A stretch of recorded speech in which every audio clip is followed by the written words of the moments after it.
بسم اللہ الرحمن الرحیم۔ السلام علیکم ناظرین، شام غریبہ کیا ہے؟ شام غریبہ کو اہل تشیع در حقیقت کیا کرتے ہیں؟ کیا واقعی شام غریبہ میں لڑکے اور لڑکیاں اکٹھے ہو کر ایک اندھیرے کمرے میں ملاپ کرتے ہیں؟ یہی ہماری آج کی ویڈیو کا موضوع ہوگا، اور آج ہم آپ کو شام غریبہ کی تاریخی پس منظر عام کے حوالے سے انتہائی اہم معلومات سے آگاہ کریں گے، اور یہ بھی بتائیں گے کہ شام غریبہ کی اصل حقیقت کیا ہے۔ ناظرین، شام غریبہ اصل میں اس شام کو کہتے ہیں جو واقع کربلا کی پہلی شام تھی، جس شام کو یزیدی فوجیوں نے شہداء کربلا کے لاشوں پر بے حرمتی کی اور انہوں نے لاشوں پر گوڑے دڑائے۔ خاندان رسول صلی اللہ علیہ وآلہ وسلم کی عورتوں کو سر عام گلی کوچوں میں پھرایا گیا۔ یہ کربلا کی پہلی شام تھی جس میں خاندان رسول صلی اللہ علیہ وسلم اور امام علی مقام حضرت امام حسین علیہ السلام کے ساتھ مسلمانوں پر ظلم و ستم کے پہاڑ ڈھائے گئے تھے۔ ناظرین، شام غریبہ کے بارے میں کئی طرح کی باتیں سننے کو ملتی ہیں، جن میں سے مشہور روایات کے مطابق یہ کہا جاتا ہے کہ 10 محرم کی رات تمام اہل تشیع حضرات امام بارگاہ میں جمع ہو جاتے ہیں، جن میں خواتین کی بھی کثیر تعداد موجود ہوتی ہے، اور جب یہ تمام لوگ امام بارگاہ میں جمع ہو جاتے ہیں تو اس دروازے کو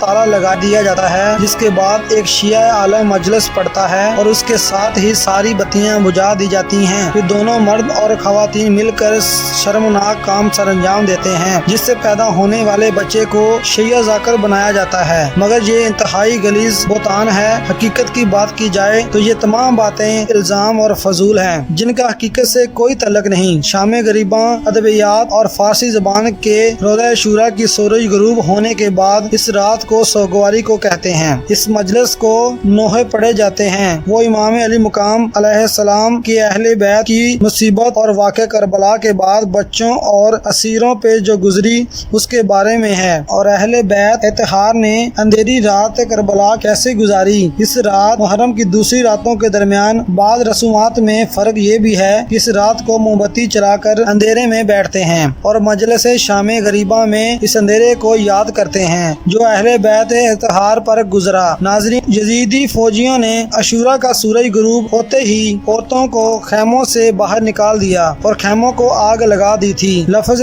غریب کا ایک معنی وطن سے دور ہونا ہے، اور بعض اوقات جو بے یار و مددگار اکیلا رہ گیا ہو اس کے لیے بھی یہ لفظ غریب استعمال ہوتا ہے۔ شام غریبہ جو اپنے وطن سے دور اکیلے اور بے یار و مددگار رہ گئے تھے ان کے لیے استعمال ہوا ہے، یعنی اہل بیت۔ شام غریبہ کا نوحہ ترکی کی زبان میں ہے، اس لیے ممکن ہے کہ یہ عزاداری کی رسم مظفر الدین کے زمانے میں ترک قوم کی وجہ سے تہران میں شروع ہوئی، یعنی اس مجلس کی ابتدا تہران سے ہوئی، اور شام غریبہ کی بہت بڑی مجلس ترک کی مسجد شیخ عبد الحسین میں منائی جاتی ہے۔ شام غریبہ تقریباً ایک مجلس کی طرح ہے، اس فرق کے ساتھ مجلس میں چراغ روشن نہیں کیے جاتے اور فقط کچھ موم بتیاں جلا کر روشنی کی جاتی ہے، اور عزادار اس رات کو جلوس یا علم برآمد نہیں کرتے اور نہ ہی زنجیر کا ماتم کرتے ہیں، بلکہ پریشانی اور غم کی حالت میں مجلس برپا کرتے ہیں اور اہل رسول اور خاندان رسول کی پریشانیوں اور مصیبتوں کو یاد کر کے آنسو بہاتے ہیں۔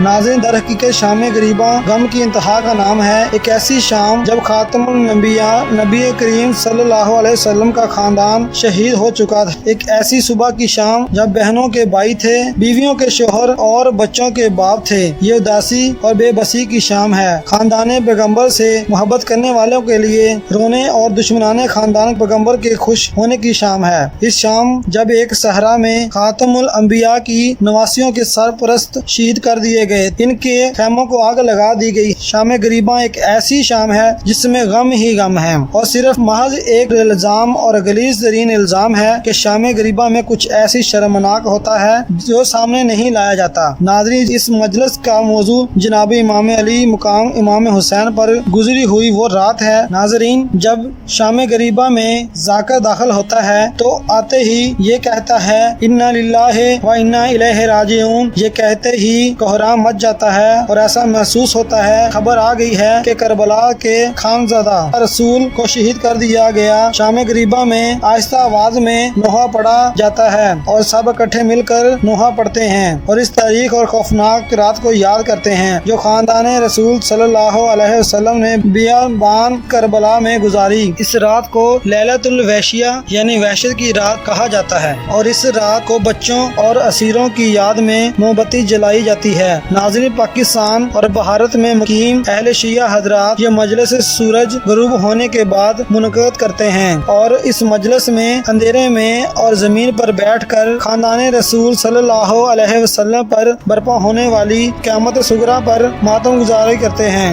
ناظرین، اس کے علاوہ جو یہ باتیں کی جاتی ہیں کہ شام غریبہ میں کچھ ایسا کیا جاتا ہے جو انتہائی شرمناک ہے، یہ سب غلیظ ترین الزامات ہیں۔ ایسا شام غریبہ میں کچھ نہیں ہوتا۔ ناظرین، اگر آپ کو ہماری ویڈیو اچھی لگی ہو تو ویڈیو کو لائک، شیئر اور سبسکرائب کریں۔